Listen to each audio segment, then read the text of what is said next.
Sir, what is it that made SJ Contracts stand out from other contractors? We are actually growing at the rate of 10 to 15% every year. Wow.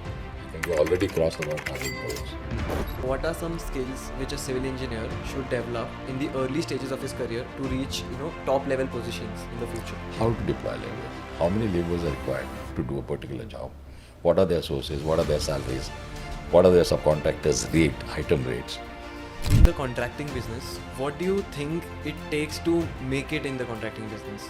The tricks of trade, the tricks of what is more important. The finances is more important, and there is a definite relation between, like I said, safety, quality, quantity, and finally that's what is going to earn you money. Apart from this, sir, I just want to ask, what is next for SJ Contracts? What's the future? Welcome to today's episode of Real Estate Journeys. Our today's guest is Mr. Suhas Jangle. Mr. Suhas Jangle is the chairman and founder of SJ Contracts with over 35 years of experience in the contracting industry. Under his leadership, the company has completed over 100 projects and have around 20 projects ongoing. SJ Contracts have earned multiple international safety awards, including awards from the British Safety Council, and are currently employing a skilled workforce of over 1,500 employees. Join us as we explore the journey of Mr. Suhas Jangle.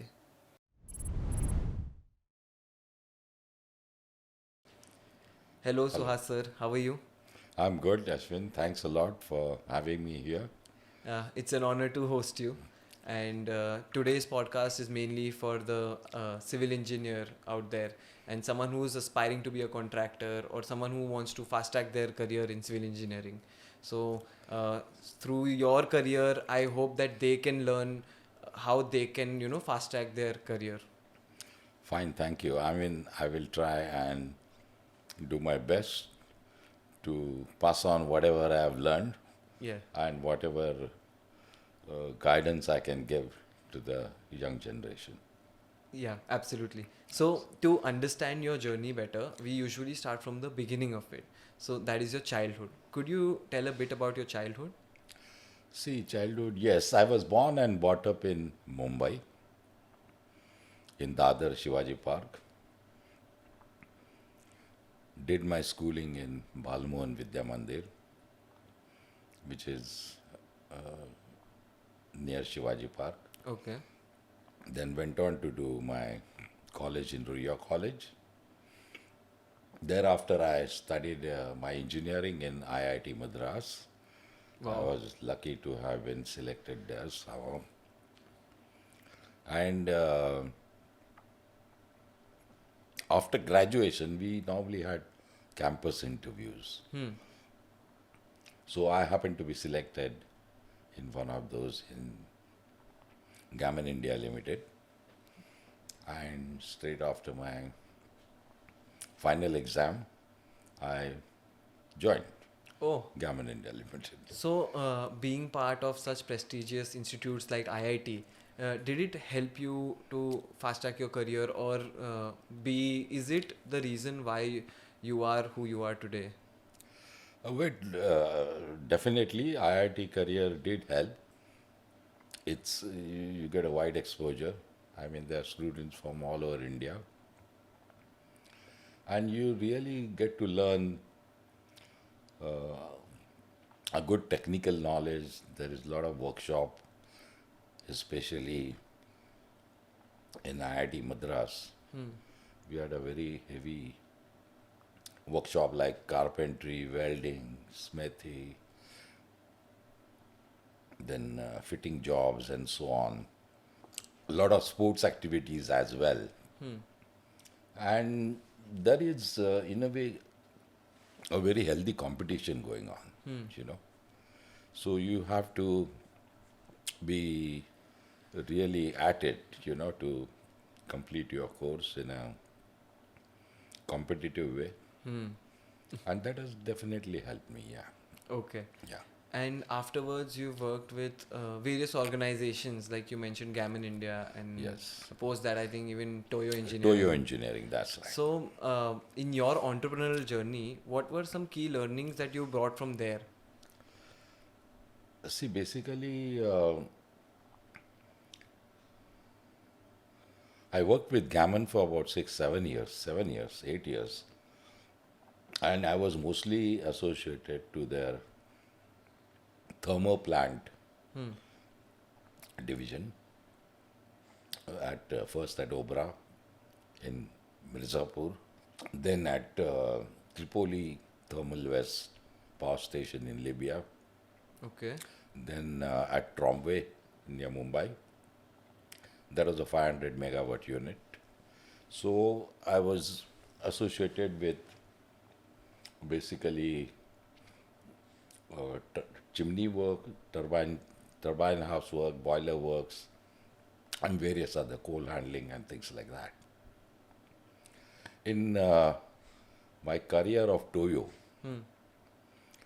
I was a coordinator for our jobs in Iraq first, then in Kuwait. In Kuwait, we were doing desalination and dehydration of oil. They were at various places, 8 places.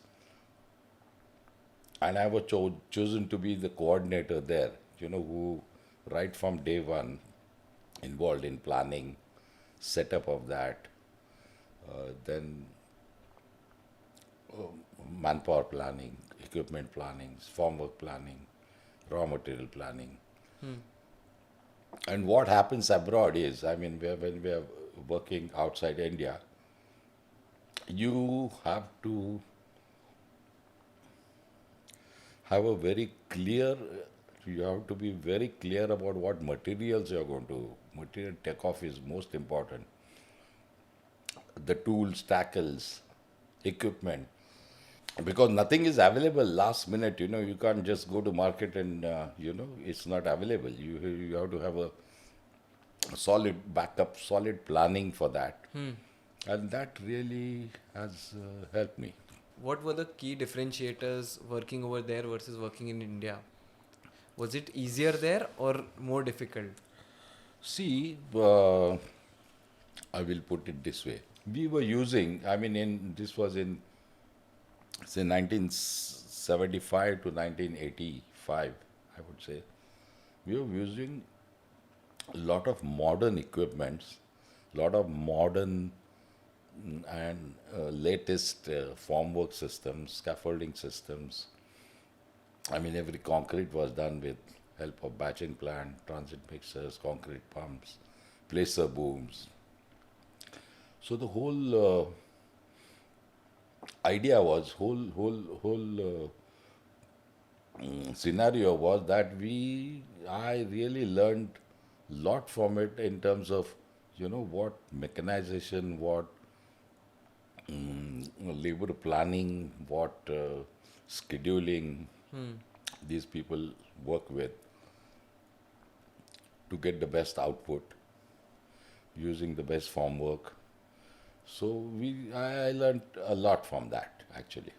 And was there a key difference when it comes to people over there? Were they, maybe more punctual, or maybe when it comes to work, they were more disciplined, or were they more hardworking compared to India, or was vice versa? They were, of course, most of this 90% of the workforce was from India. Okay. More than 90%. Because local labor, they don't work, and even if we engage them, they're very expensive. Yeah. And they're definitely disciplined because they always knew if they don't perform, they would go back by the next flight. So that was one good thing, that they were very sincere and they delivered. And basically, with lot of this equipment and lot of modernization of modern formwork techniques, concrete techniques, they delivered very well. Okay. But the most important thing was safety, of course. It was very, very, especially in Kuwait and also in Libya, safety did matter a lot. So So, uh, the contracting industry, how was it back then in, like you mentioned, 1975, in India versus in other countries? See, India, I can compare easily. I mean, like when I started my work in Mirzapur district, Obra Thermal Power Station, we were doing chimney Yeah. and coal handling works and a part of turbine generator building. I feel in 1975, 76, there was not much weightage given to safety. Unfortunately, even back in India, I would say till 85, 90, it was not really given the importance that it should get. Get You know, so that was a major difference. difference. You know, Okay. And since you transitioned, like you mentioned, from a technical role to a more management role, what are some challenges that engineers face when they are transitioning from a technical role to a management role? well, there is a lot of, as such, civil engineering you can split in three departments basically. One is the engineering side, that is, people go on to do design, RCC design, and, work with consultants. Hmm. That is one part. One part is hydraulics, soil mechanics, and things like that. Again, they can be a design engineer, Okay. and or else they could be a execution engineer. You know, and as far as execution engineer, what you learned in college, you have to just forget. Hmm. In the sense, nothing was taught about construction site working. Though there were, we used to have in the summer vacation we had to go on a different sites. We have to choose and work there for 15 days or 3 weeks. Hmm. But that gave us some bit of idea, but then not in detail. So for a contractor, if I can talk about contractors, engineers, I mean they have to really learn, and learn meaning like learn from the experienced foremen that you have, the experienced engineers that those were there at site, because everything was new, and the faster you learn from them Hmm. and what really, how they are operating, how they are allocating the work, how they are allocating the labor force, how they are allocating the form work, Hmm. and what sort of number of laborers are required to do a particular job based Yeah. on their output. So I feel a study of that is most important to begin with. And once you are aware, once you are thorough with that, their output, their deployment of laborers, deployment of staff, deployment of material, deployment of equipment, Hmm. I think then you could be a good manager at site. You Okay. know, that's I think most important. So, do you think that management plays a very key role compared to just having technical knowledge? See, as far as contracting is concerned, well, definitely uh, you have to manage. I mean, managing 400, 500 laborers is no joke, Yeah. and your subordinate staff. Hmm. There are also a number of them, and then you have to take decisions based on that and Hmm. based on your experience, basically what you have learned from. I mean, all these, I would say, all these foremans and other people, what I saw in Gammon, they were not even 10 pass, but they had such tremendous experience. Hmm. I mean, they exactly knew,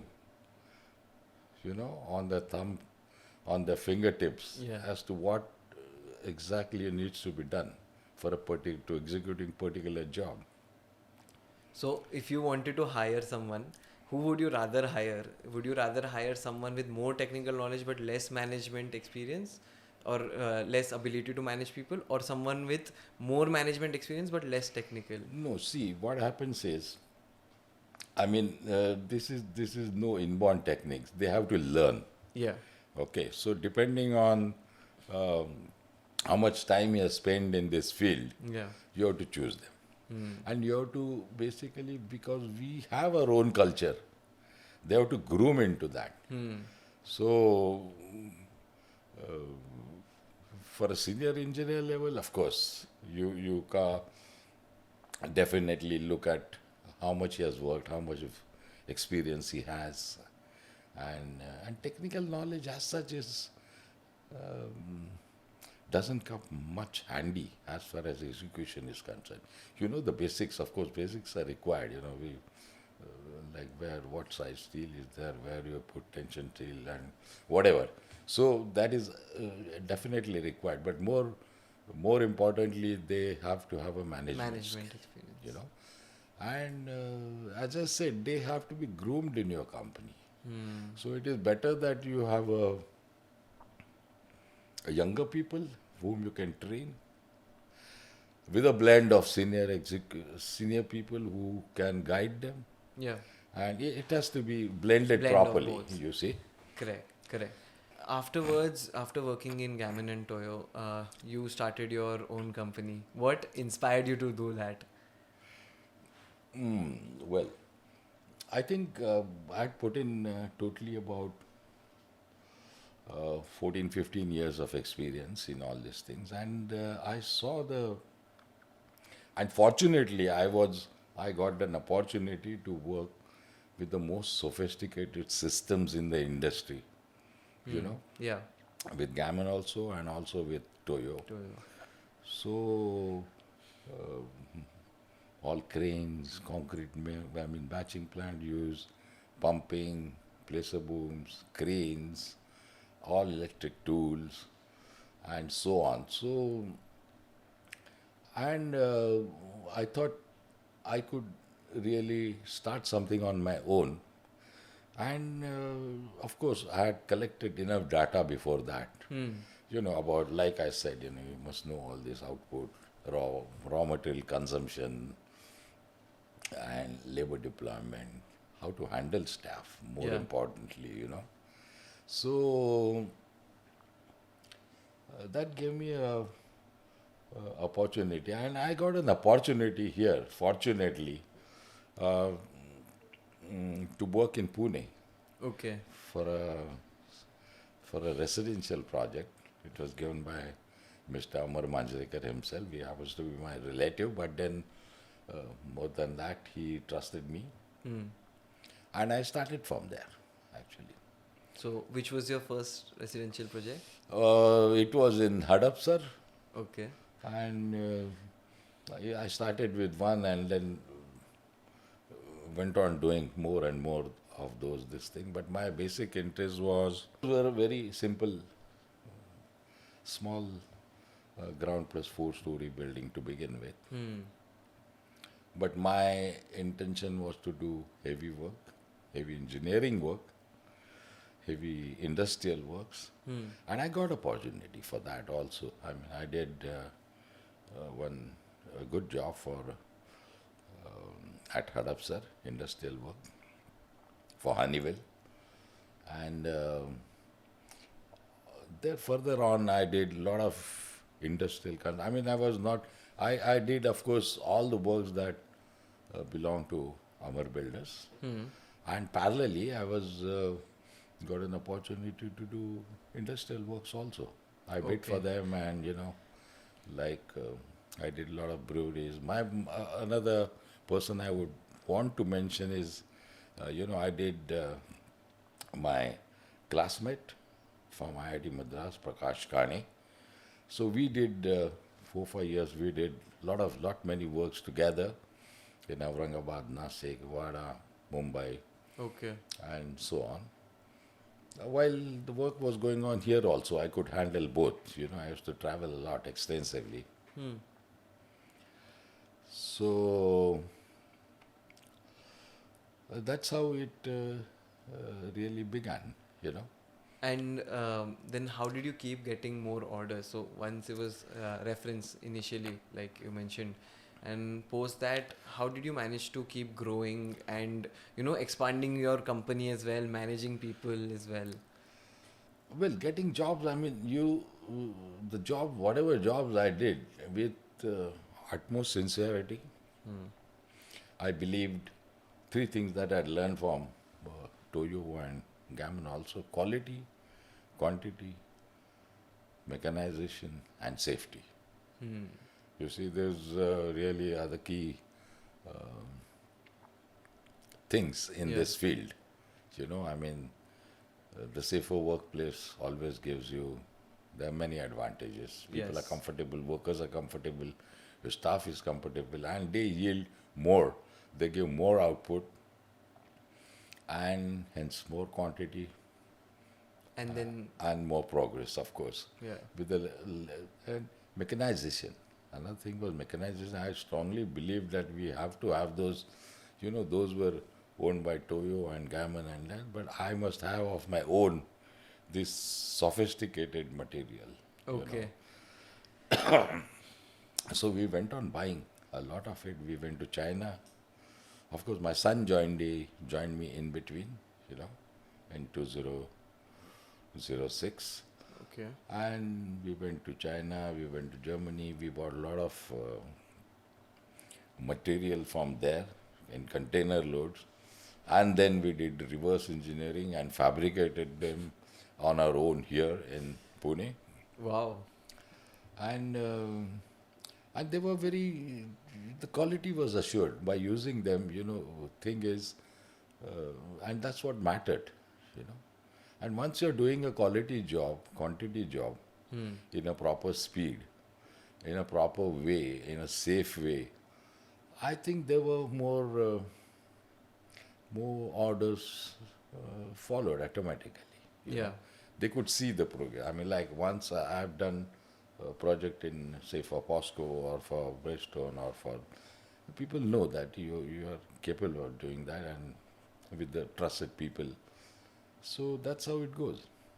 Okay. That's pretty nice. That's so, sir. What is it that made SJ Contracts stand out from other contractors? Yes, basically use of modern equipment like tower cranes, like concrete pumps. We have our own batching plants where we mix our concrete. We design the concrete mix ourselves, use right quantity of admixtures, GGBS, so on, and then placing the concrete by help of concrete pumps, concrete placer booms, Hmm. and also we are using the most sophisticated formwork systems, Hmm. which are I think by and large most of them were imported. Now they of course manufacture here, assemble here and send it, but then like Perry is there, Doka is there, RMD is there, Alcina is there, and so on, Euroforms. Yeah. So we are every project we are using them, you know, and also the most important in a multi-storied building is the core area, Hmm. lift core area, which is the most tricky part, I would say, which takes a lot of time, and we have a jump form system for that. I mean the whole core area is set up total, Okay. and you can say it's like a slip form type of thing, Okay. I mean, you reach it there, take it up, and it's always stands about 2 levels above your normal slab level where you're king. So that just makes it really fast, Really fast. like And I because mean, it'll be done for the because building. slab work is relatively much easier Hmm. with type of formwork that we are using, you know. So this type of formwork, latest formwork, the latest equipments, I think has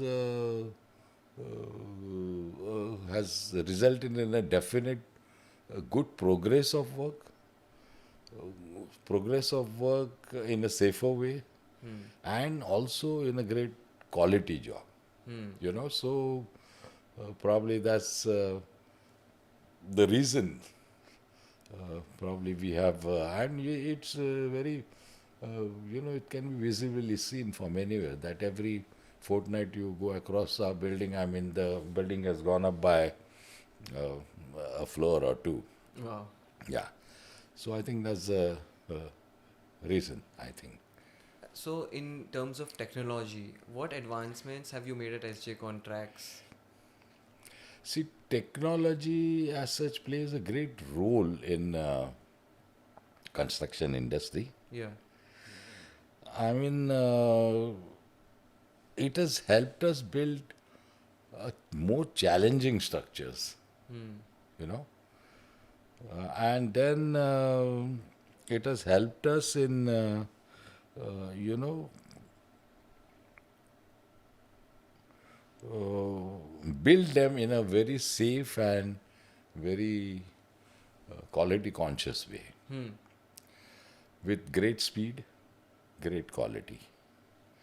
Also, we have our safety and quality on a software app which is on the software, where all the checklist, the pre-checks, the post-check, Okay.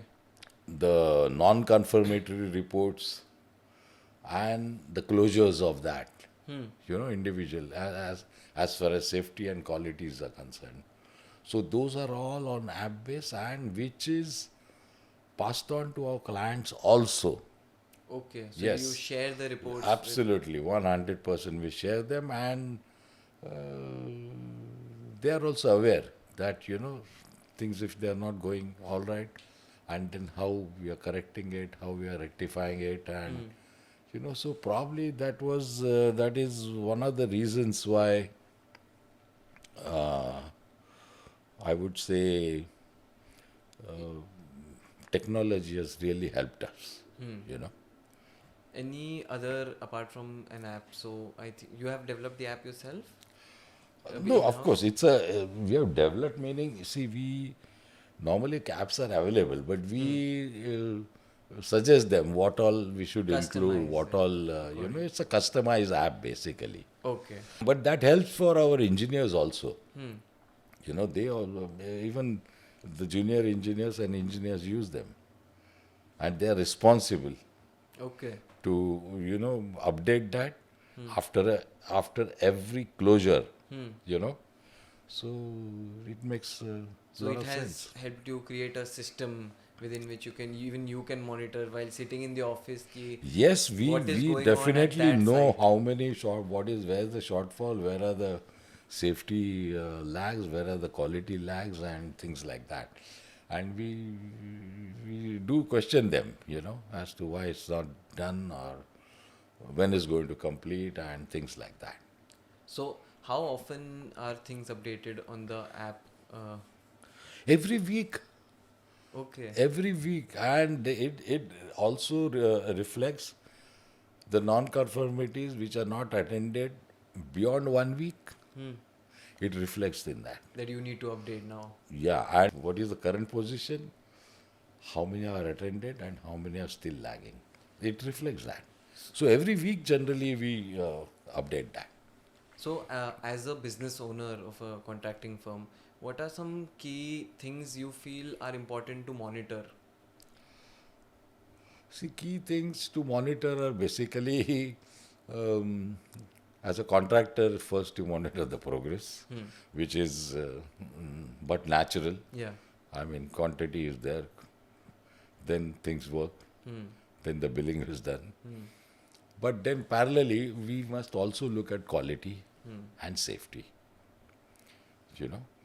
And as I said earlier also, that a safer environment gives better productivity. Hmm.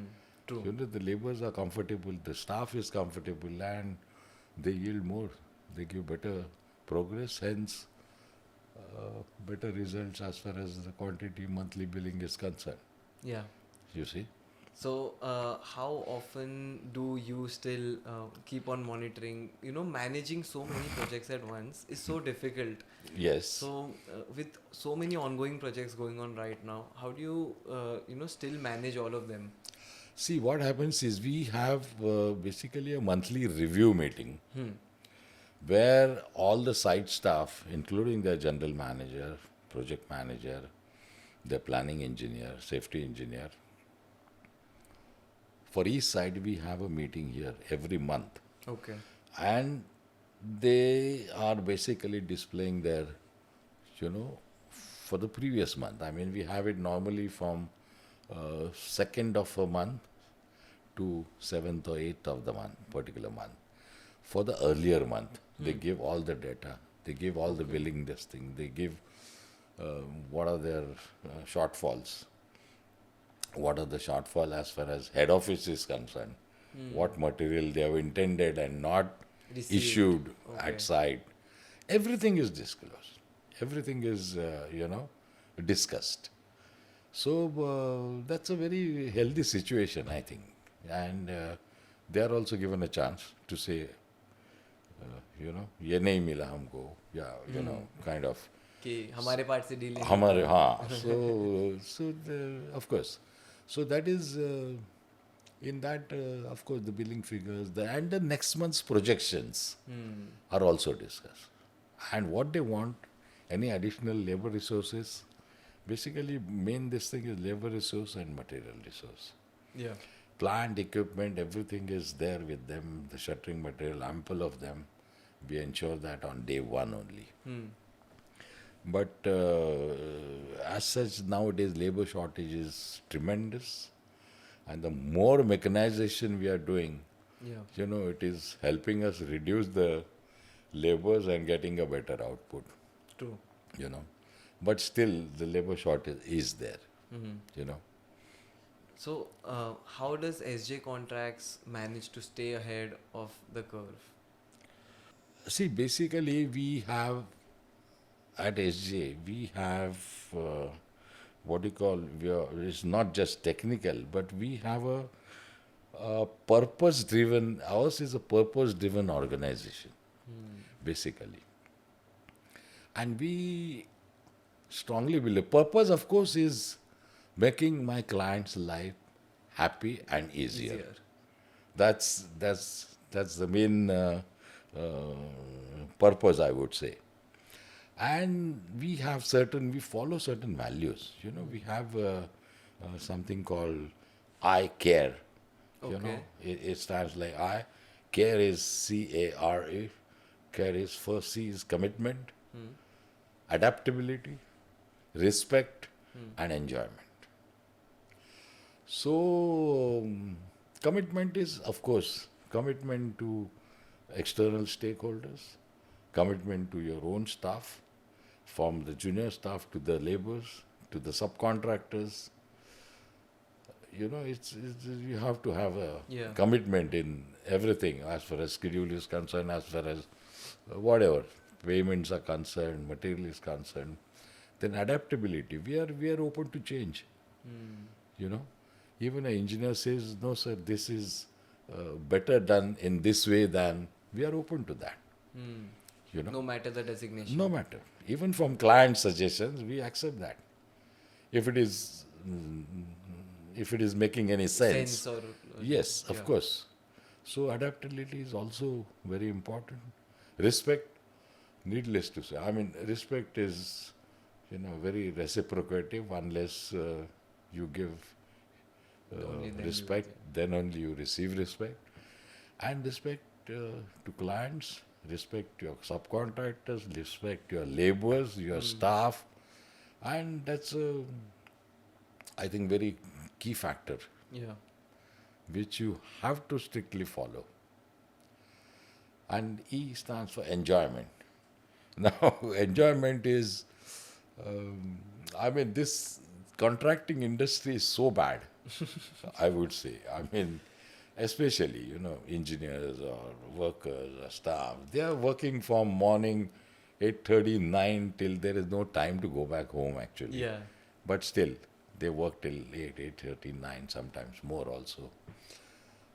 And unless you, this is my personal opinion, unless you Absolutely. enjoy working, Yeah. you know, you can't deliver. Hmm. So enjoyment, we have different target goals, and on achievement we have parties. We give certification. We Okay. give certification to laborers also, to staff, give prizes to them. Hmm. Then we host games for them. Then we host cricket matches for them. And so many variety of them. I mean, we have cinemas shown in the labor camp. Okay. Yeah, yeah, Wow. yeah. And another thing, I mean, labor also we care so much. I mean, we have our labor camps, workers' camps is probably one of the best here in Pune. Absolutely. There's proper arrangement of canteen, bath, and staying, and cleanliness, and everything. Everything really. I mean, we really do take care of that. Wow. You see.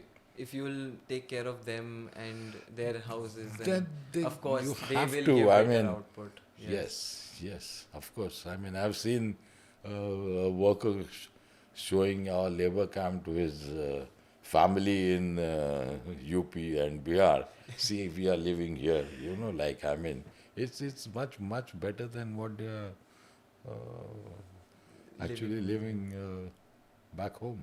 Wow. That is amazing Yes, actually. yes, yes. So this basically this has helped. You Hmm. know. So, In staying ahead of the curve, if you're saying. yeah. Yes. In your journey at SJ Contracts, which was the your most memorable project? Which was a turning point for you? I think a memorable project, I would say, my Larsen and Toubro project at Talegaon. Okay. Yeah. And that was, we were actually, in fact, we were invited to court for that job. And I have done some work in Powai, Hmm. prior to that, long back, about prior to this, Hmm. about 4 5 years Okay. before that. But well, that was it. That we did it very nicely, of course, no issues on that. So they asked us, "You're still around in Pune, why don't you code for it?" I said, "Fine, I will." Hmm. But then L&D project, of course, very prestigious. Yeah. They have their own engineering company. Of course, they don't generally work for them. Okay. Yeah, I mean the ECC, then it was ECC. Now it's all L&T one. But then there were very renowned people like Shapuji were there and whatnot, Billy Moria and so on. Many giants Giant. wanted to Yes. do that. It was a first right from excavation to finishing work project. And more importantly, it was that facility was built for defense, Okay. Indian defense, and where they were assembling and manufacturing rocket launchers, missiles, and all their high tech, you know, Hmm. equipment for Indian military, Indian army. So actually, it consisted of three major parts. One was the administrative building, one was the electronic building where all this assembly work of electronic that goes into all these missiles and all, Yeah. and third was the workshop. And there were other structures also, gatehouse and things like that. So this was, a very time-bound project. They had to deliver it to the defense ministry, and to the extent that Mr. Chairman, Mr. A.M. Naik, used to visit the site at least once in 3 months. Wow. I mean, they were so concerned. I mean, that, it was for the first time that Larsen and Toubro was building uh, a facility for defense. Okay. They used to do small-time jobs at Powai, but this was entire facility was made for defense. That's amazing. And then it was not just that, but then it was made as a green building. Which year And was this? this was, I think, 2005. That time. Yeah, Wow. the first platinum grade green certification, platinum certification for that structure was awarded. Wow. Yeah, it was really uh, creditable, and it had just started. I mean, that's probably the first green building I also made, or in Pune, it was probably the first one. Okay. So why I just have a question that why would a contractor give work to another contractor when that is their core function?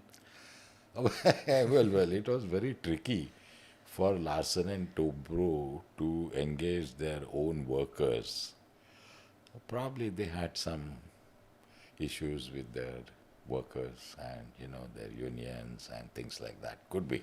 I mean, they just, uh, but we very well encashed on that and got that job, and it turned out to be a very good job, very smooth job. We finished in time.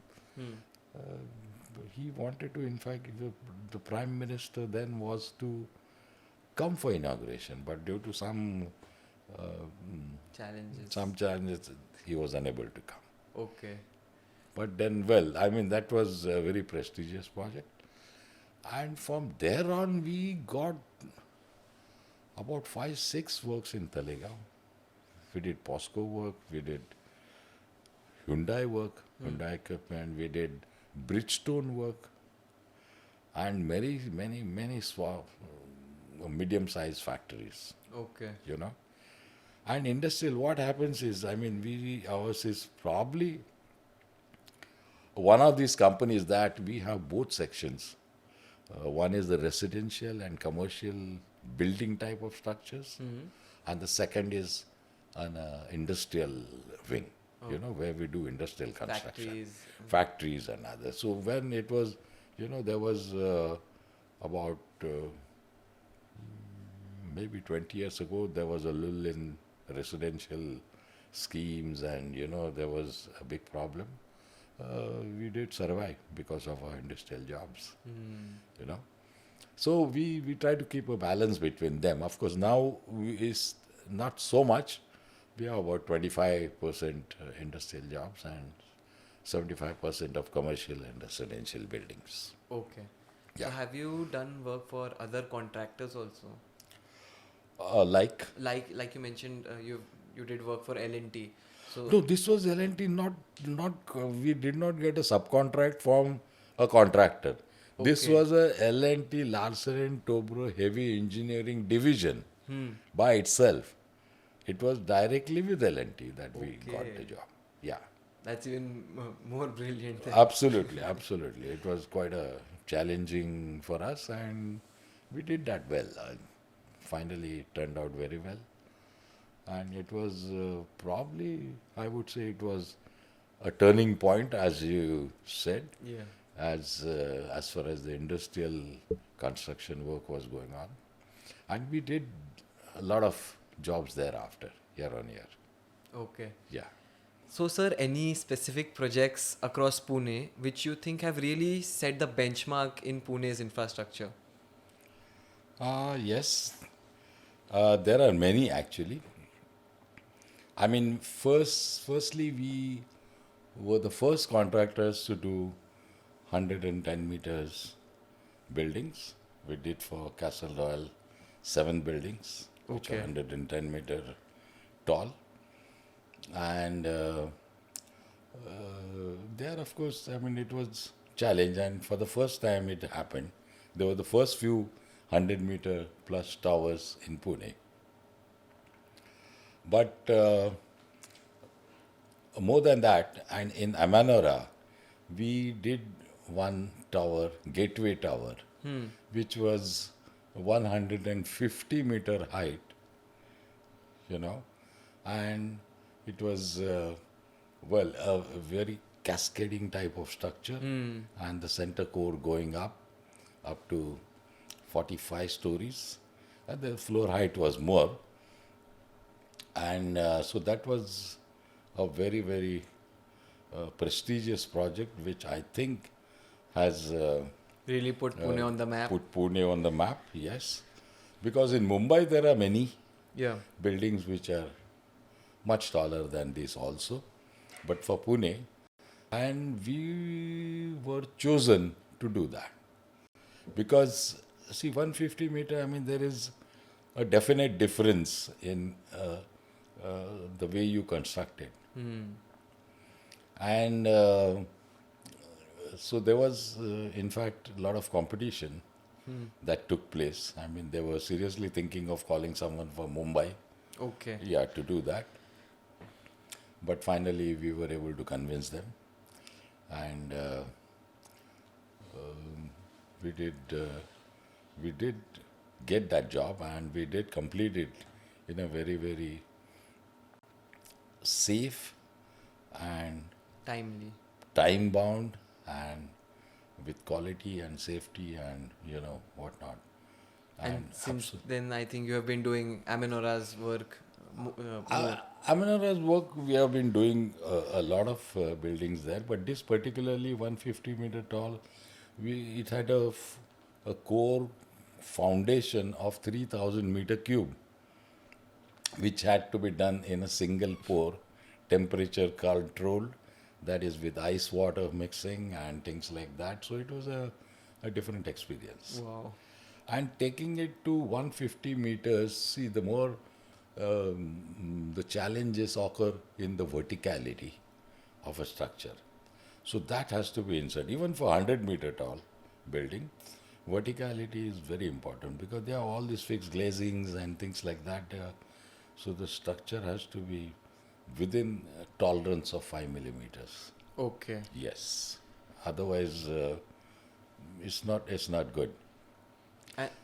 And then doing the plaster outside, and you come across so many problems if it is not truly vertical.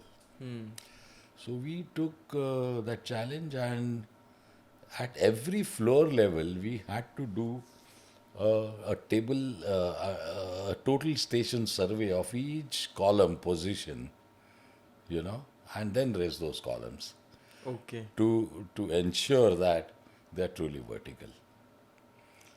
Otherwise, Otherwise, no, it's meaningless. I mean, then subsequently you face so many other problems. issues when going. Once you finish that, you finish Yeah. the building, but then, well, in plastering, block work, and other things, there are many problems, many issues. So that was one very challenging work, and it can be seen from many of the places. Such a tall building, and very elegant, very nicely built, very nicely nice architectural Yeah. It monument, I would stands. say. It's really stands. It does. And they have a speciality, I mean, in the sense they're truly, I mean, you have to have many passenger lifts, to take laborers up and down. Then we had a special screens, when the building was raised beyond 30 stories, a 3-level screen, so that labor feels safe. That the higher you go, it's Yeah. quite scary, and with the type of wind that blows across, it's not safe at all. So we had to do that. Then another interesting thing is on the, I think, 22nd or 23rd floor, they have a water tank. Because the water tank only at the top will give so much pressure Sure, down below. Correct. So that doesn't work. So we had to build a water tank on the in-between level, and there were many refuge places and things like that. So I think I would say that was a really a benchmark project that, as far as Pune's infrastructure is concerned. And of course, I mean, this is what we did. And talking about generally Pune's infrastructure, I would put it, I really like the project in Hinjawadi, what Infosys built. It's a elliptical building, Yeah. fully glazed, and it's really a unique structure. and they were the first to build that. Hmm. And thereafter, that place really grew like wild, you know. The There were many entire software location. companies, many residential scheme in and around there, and that place really developed so well. Hmm. True. So I think that was one of the you know good structure that stands The out, the stands out on any the skyline. specific residential towers which you really think, like Castle Royal is definitely one of them. See, residential towers, yes, of course. I mean, we did a couple of them for Amar Builders. Hmm. This is Amar Landmark is there, Amar Montreal is there, and they were very exclusive schemes, Yeah. you know, and Serenity is there. So there were good number of projects we did for Amar Builders, which are really a class apart buildings, and they also, I mean, they're like it's a address. It's an address. If you're Hmm. staying in that particular Project. tower project, well, it makes something. True. They were that good. Yeah. So that is about residential project there. We were speaking about challenges, and you were mentioning building Aminora's towers. But apart from that, which was your most challenging project? I think challenging project I would say was most certainly our Serum project. Okay. We did. Uh, I mean, the Siemens Serum. Serum Institute at Mansri, it's just next to Hadapsar. Yeah. It was a greenfield project basically, and um, there were. It's in a SEZ zone, and it was the construction of, you can say, more of industrial type of construction, but a building type of construction. Okay. And there were three towers, three huge buildings. And in phase one and phase two also, there were three buildings. And phase three also. And we went on doing that work for last, so I think almost 15 years we have been working there, non-stop. I mean, they have not thought of any other contractor doing work there. So the most challenging part was basically in the phase two, I would say. See, normal challenges, there are many in civil engineering, contracting, but there is always a solution. Yeah. This particular project, I mean, we were undergo, it went on from 2019, 2019, and what the biggest challenge, which was absolutely unknown for anyone and everyone, I would say, the pandemic, the COVID Hmm. pandemic. And the work was stopped in 2020 in month of February, I think, Yeah. February, March, it Around that stopped. time. Around that time, lot of chaos and lot of challenges for us actually, because we were maintaining almost 500, 600 laborers at that particular place. The work was going on full swing, Hmm. and it stopped for a couple of months, and then their MD, chairman, both called on us. They said, how we can restart this work now? Yeah. How can you stop this labor's work? Because once the train started, there were a lot of people who were going back. Back to their hometowns. And so that was the time when they really had a discussion with us, and we said we can hire some more farm work, we can hire some more. So they, in fact, they came up with such a fantastic proposal. They paid us a lot of incentive. They paid incentive to laborers. They paid incentive to my staff. Wow. They gave us advance to buy extra formwork material. You know. So these particular construction was, every slab was at 9 meter level, and doing the slab conventional way was ruled out. I mean, that was Not even for possible. phase one. Yeah. We had to devise, we had to, provide with such a type of shuttering that was easiest and fastest. So we did use the table form systems. Okay. Table form system normally we have been using, but that was for 4 meter height. As a table as such Hmm.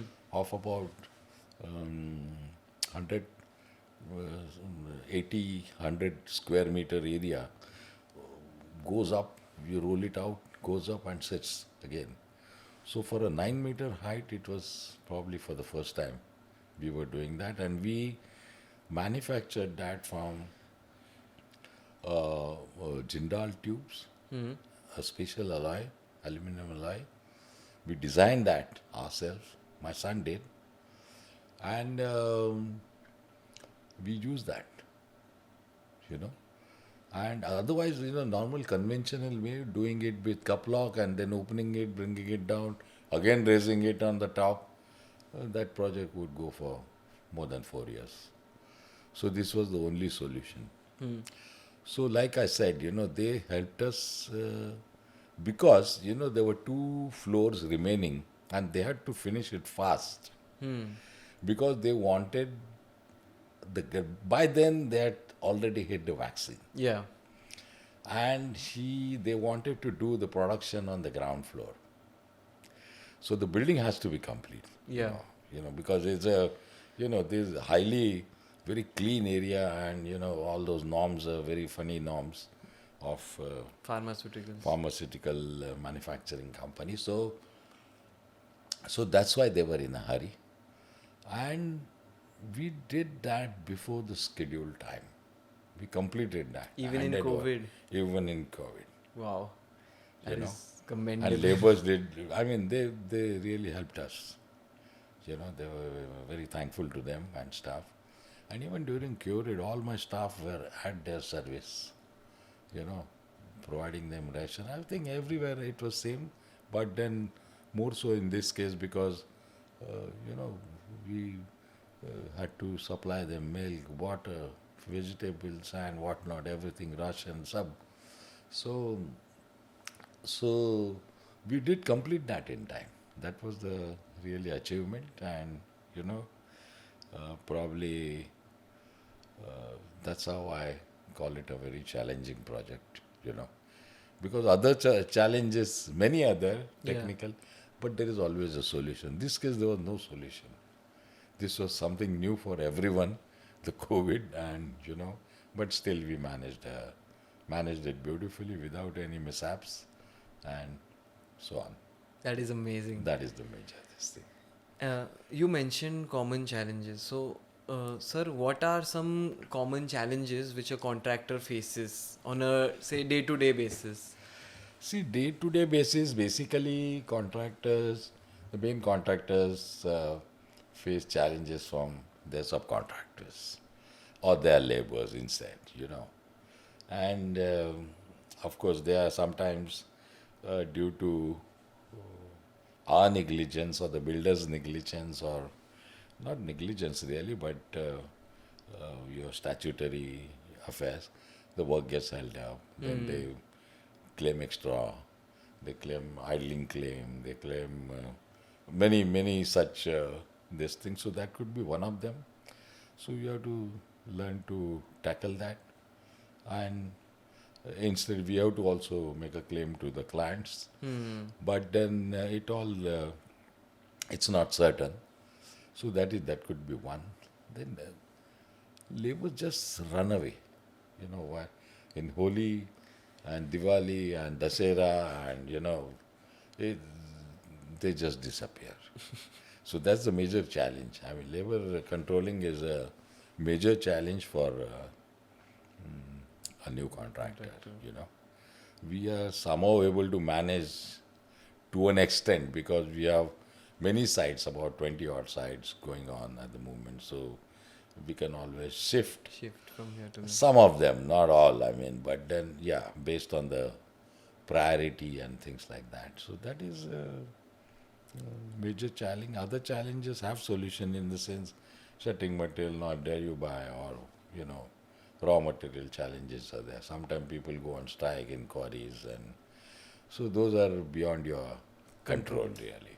Yeah. You know. So that's how it is. So, sir, in your legacy of SJ contracts, there have been many achievements. Are there any achievements you are particularly proud of?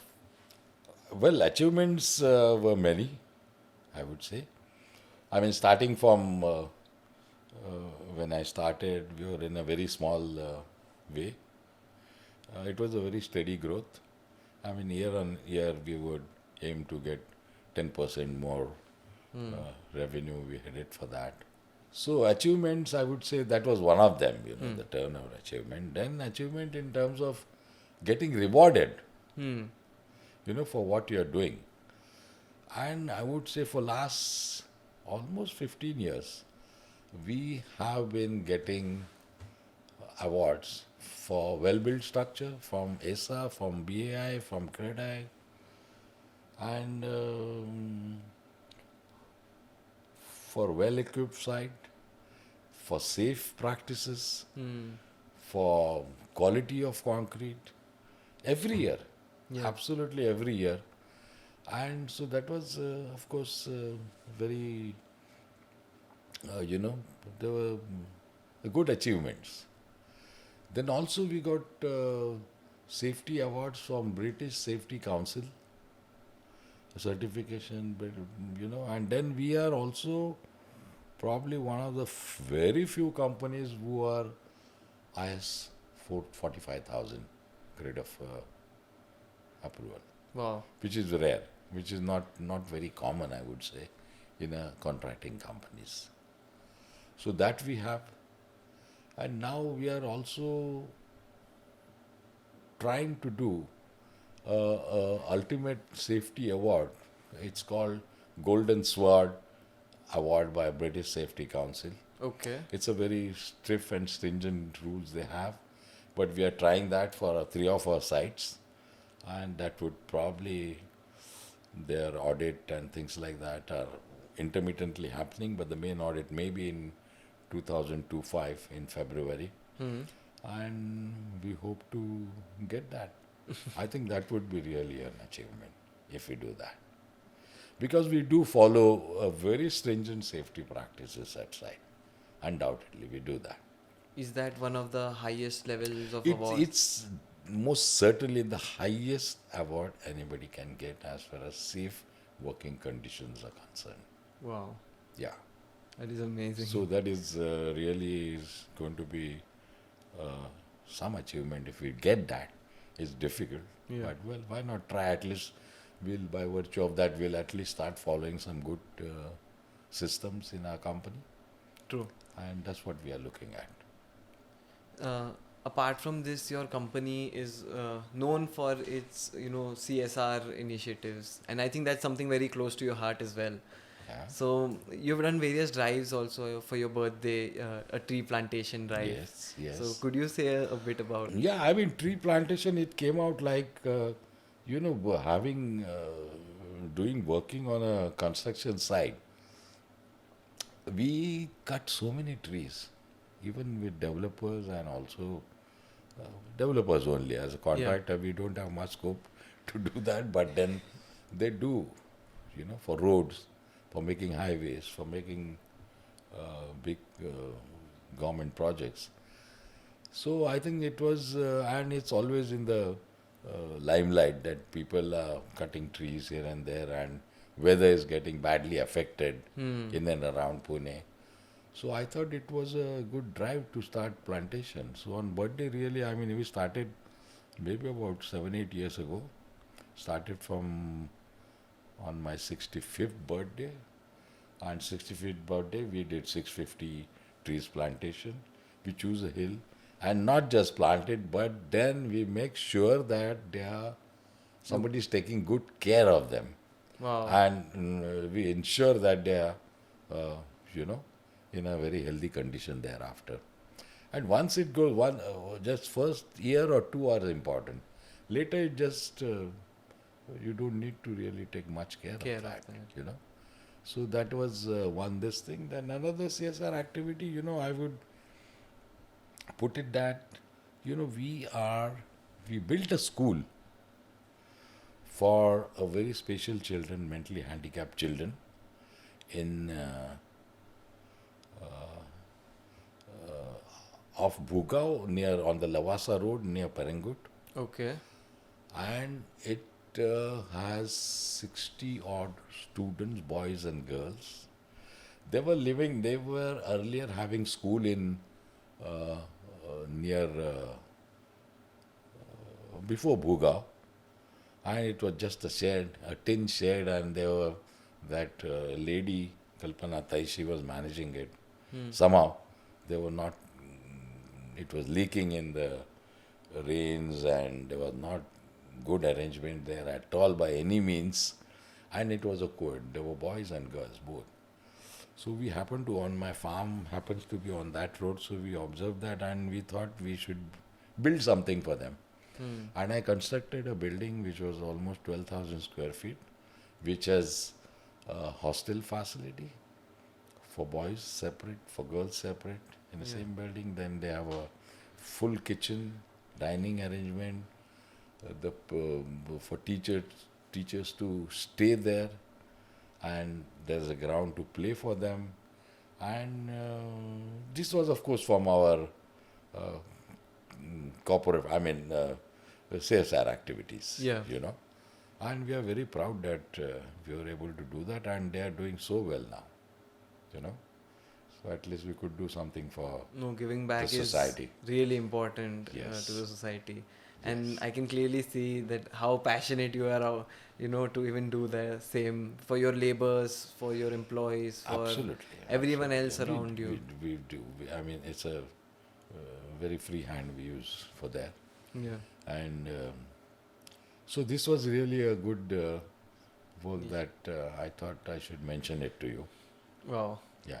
So now that you have, I would not like to say retired, Yeah. but now that you have passed your torch to the next generation, so to both your sons now, how was the entire transition? Like many business owners have issues letting go of their business or, letting someone else run the show. How did you ensure that there was a smooth transition to the next generation? Well. You, as you mentioned, many people are hesitating to do that. Yeah. I think it's just a mental block, I feel. And when you have some able able children who can really take up these challenges, it's always best that how far I can run this business. I have to take a step behind.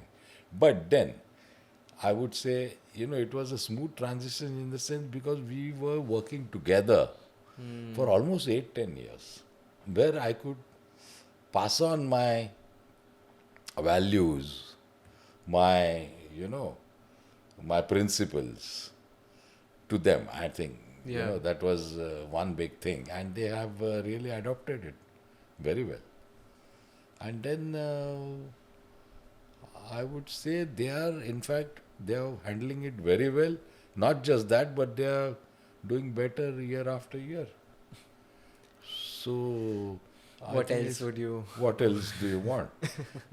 if somebody is hesitating to do that, I think it's just a mental block for them, Yeah.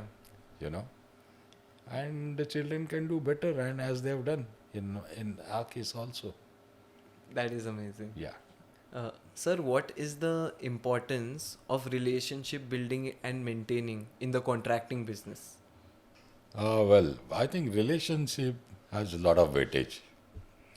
Mainly there can be relations with external stakeholders and internal stakeholders. External stakeholders, basically clients, are there. Then your subcontractors are there. Further, their laborers. Internal, this thing can be your staff.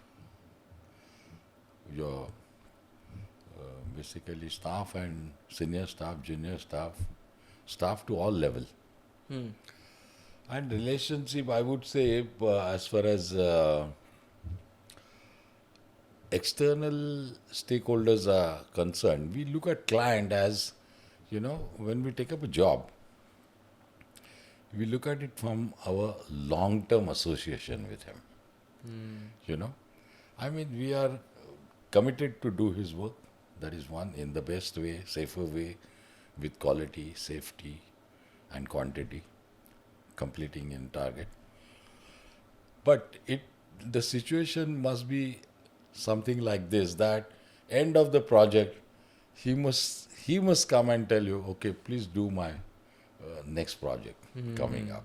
You know, and so relationship does matter. I mean, if you have to take him in confidence by virtue of showing your progress, by virtue of showing your respect, by virtue of showing your quality work, and so on. So I think, and that's a main. The purpose itself is make client happy, make client's life easier. Yeah. That's our core purpose, I can tell you. So that would really help. And same with subcontractors. Subcontractors are really a backbone of our company. True. I mean, without laborers and subcontractors and the senior staff, you are nowhere. We have to depend on them. And we have to take good care of them. And the best thing is talk to them, develop relation with them, we have a lot of functions for subcontractors. In a good 5-star hotel, we call them, give awards, we host a nice dinner and some entertainment program, and so those relations are most important. Very I true. think. With your and what about with your vendors? With external, I mean vendors, of course. I mean subcontractors and then vendors, because again, without vendors, you are nowhere. I mean, all your main material forms almost 50% of your total turnover. So, and it's always it helps in keeping good relations, that you sometimes, many a times, you're not able to pay in time because you don't get your payments in time. Yeah. And so you has to be must be in a comfort zone, that okay, the money is with SJ, It's not going. it's not going anywhere. And it all the relations only will help you dictate those terms. Yeah. And for him also, it is based on relations that he is trusting you. True. Yeah. So likewise for your staff also, staff is also again plays a very important role. So you have to keep a very, very good rapport and relations with them. And then only they will deliver. And these relations are not done overnight. I mean, it's a slow process. You take up a job, and once by the time you complete, say, particular project, you must be in a position to have a good rapport with him. You have to bring him in a comfort zone. Yeah. And you have to ensure that he can trust you.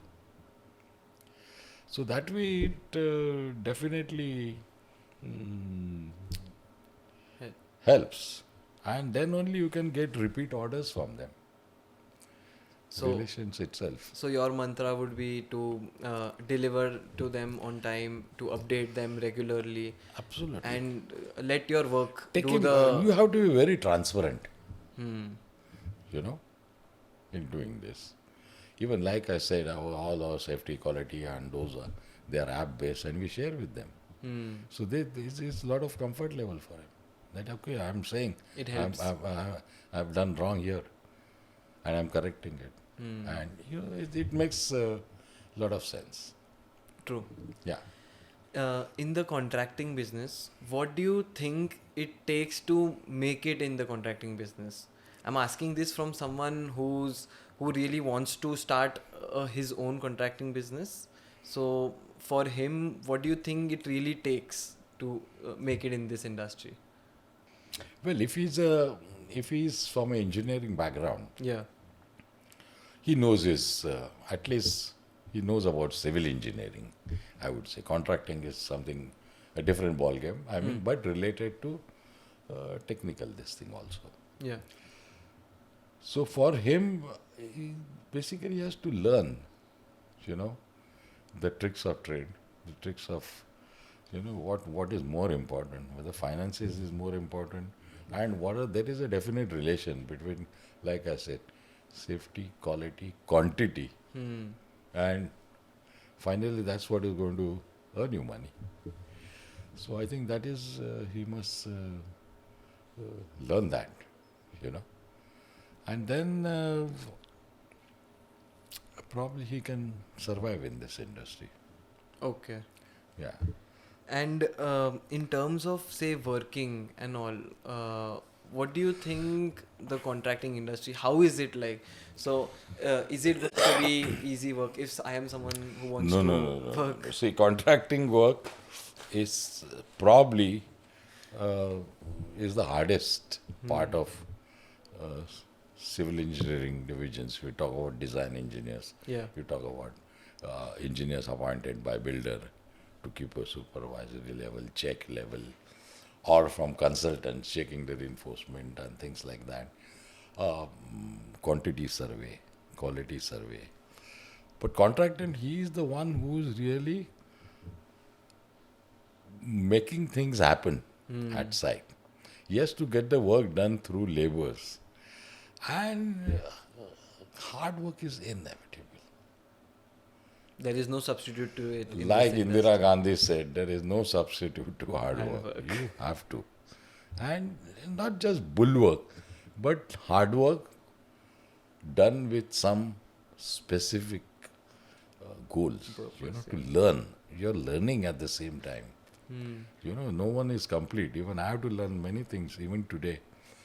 But then that is how his approach should be. Wow. So, sir, since I am someone who doesn't have a technical background in construction, so how can someone who doesn't have a technical background in construction, learn the know-hows of contracting?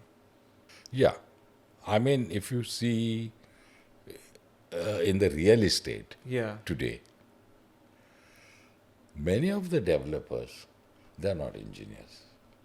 At least they are not civil engineers. Yeah. Maybe they're engineers, but I mean the older generation of my generation people. They're further down, of course, their children have studied engineering and whatever. But then basically what it counts is your finances, and finance control has to be perfect.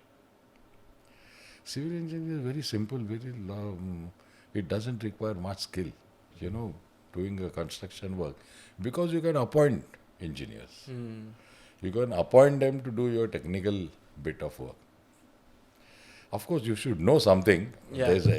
That you need to learn sometime. I mean, Are first there and foremost. any specific factors or are there any specific things which you should look at See, if basically, I am a builder dealing with a contractor? yeah. See, basically, your costing. I think costing is the most important part of this. You know, that how much raw material is required to make 1 meter cube of concrete. How much cement is required? How much, water is required? How much sand is required? To give you an example. Yeah. And there are different items of work. So for each item, costing is most important. I mean, the person who is doing, like my subcontractor, I mean, this is how I was taught. I mean, my subcontractor, you should be able to assess whether after having done this, is he making some money? Money or not? If he's not making money, he is doomed, and you are also doomed. Hmm. Then why is he not doing that? Why is he not getting better output? Yeah. So unless you think on those lines, I mean, is there any shortfall from my side that I'm not providing him enough working space, enough material, enough centering material or whatever? So that costing is most important for any and every item, even for tiling, be it finishing, be it block work, be it shuttering, form work, whatever. So every item has to be analyzed and observed at site. It is not, you have to really keep a record. ये room है, इसको कितना mason जा रहा है plaster करने को, what is his hajiri, what is his salary, what are his daily wages, how much money he is making. So once that you are aware, see, for a builder or contractor, what requires is your finances, basically finance control. And how you're getting your work done. You're getting it done, you are appointing people. Yeah. You're appointing technical people. Because you have not much knowledge of that. Yeah. Basic at least you must know, but then detailing, they are there to work for you.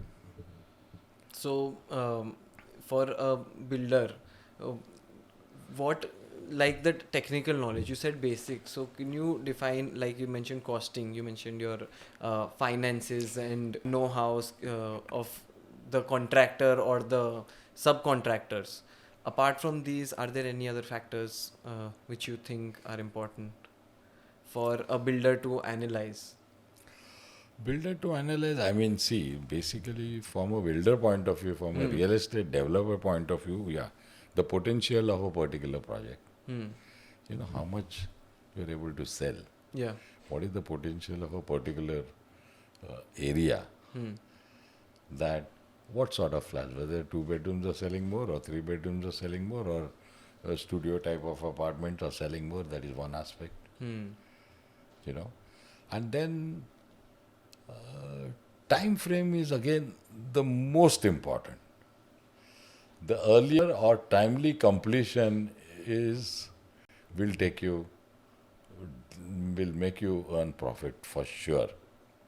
True. If you are delaying on that project by virtue of anything, so be it your clearances, your statutory clearances, other thing, that also he has to be very thorough with. Yeah. Clean completion, how much time does it take, when would it require, when would you want to buy the extra TDR, how much time does it take. And likewise, I think, from a builder's point of view, I think, yeah, these are a couple of things which you must. And finance burden, finance cost, of course, plays a lot of role. True. So that he has to, Take care of.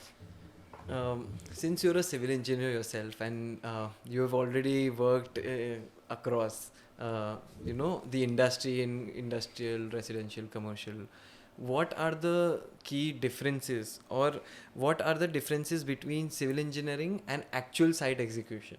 Well, site execution, as I said earlier also I mentioned, the first thing, generally when you're working with a contractor, you have to forget what you learned. Your bending movements and other things are of no use. Yeah. All your mathematics, differential equation, it doesn't come in.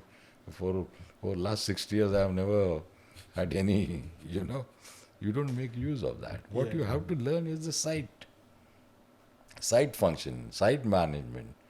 First you have to learn how things work at site. And it's absolutely, as I said, it's not at all important that you have to have a technical knowledge. No. Some basic, of course, Yeah. you use. But as I said, the old foreman generations, they are not studied. But they have all figures on their fingertips by virtue of experience. True. So that you must quickly try and learn. Not all of them, it's a slow process, but then once you are done with that, I think you can be a very good contractor. Like that costing, Yeah. mechanization, how best to do a certain work, how best to deploy your labors. I think that's very important. And what are some skills which a civil engineer should develop in the early stages of his career to reach, top level positions in the future? So, like I said, he just can't be doing bulwark all throughout. He has to do that for a certain period so that he learns. So, learns meaning what? Like I said, learning is how to deploy laborers, how many laborers are required to do a particular job, what are their sources, what are their salaries, what are their subcontractors' item rates, and what is the output they are giving, and what is the correct wages. Wages are fixed. What is the correct output he should be giving you? That is also more important. That is more important. But all these calculations are based on that. Basically, his Monday spent, how much output is he giving? So those things you have to learn. And like I said, costing for each item, where you are making profit, where you are making loss, why you are making loss, what is, then things will automatically, you will start thinking on those basis, and then, you can quickly change over to from a, just a working engineer to the management level engineer, and then grow faster. Wow. Yeah. Sir, any advice you have for, a young engineer who, aspires to be or start his own contracting firm one day? Given a choice, I would say not to get into it.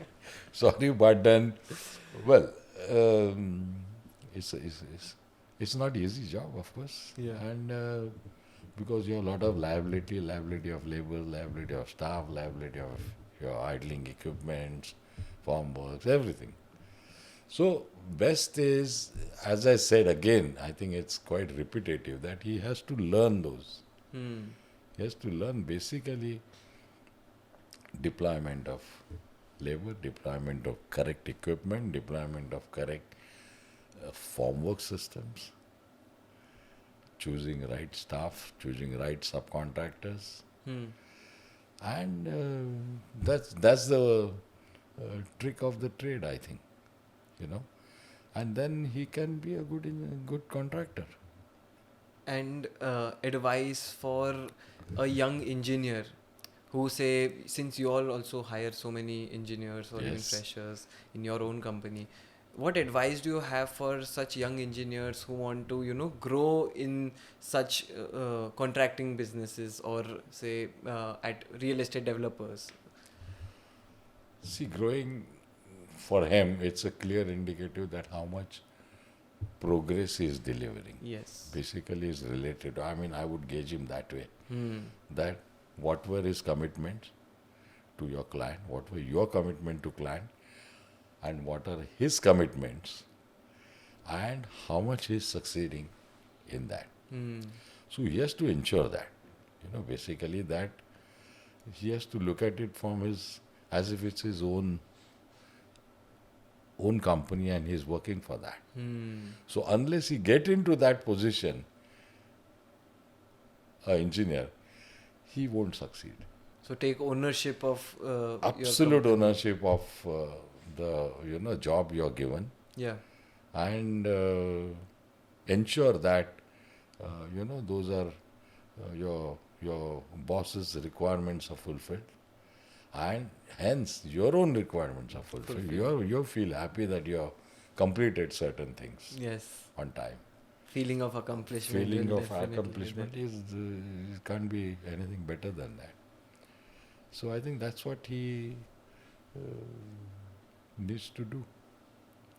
Apart from this, sir, I just want to ask, what is next for SJ Contracts? What's the future? See, growing now, we are actually almost growing at the rate of 10 to 15% every year. Wow. I think we already crossed about 1,000 crores mark. And it all depends on my children, actually, more than me. Now I'm almost on the back foot. I would say. But then there are a couple of things. I mean, probably they could start something. Think of developing some plots, maybe. Yeah. Get into real estate, this thing. So there are a couple of options. That one, or start manufacturing some uh, precasting units or something which you are likely to use Hmm. in your, you know. Because formwork making we are doing anyways. We are doing extensively. We fabricate our own scaffolding system. So that we are doing anyways. Third thing could be going public. That's the dream. That's a dream. Well, I mean, that is a possibility Wow. which we have to explore. That is actually amazing. I mean, I think your own, you mentioned scaffolding and all. Right now, your plants are not even enough for your own capacity, right? No, If I mean, I'm, we have today 7, 8 batching plants of our own. wow. Still, we have to buy about 20% ready mix concrete from outside. And we have really very, very sophisticated plants. That is You a know. very good problem to have, though. Yeah, but then, Nice. because everywhere it's not possible to, though we have one very central go down where we have a very huge plant, Hmm.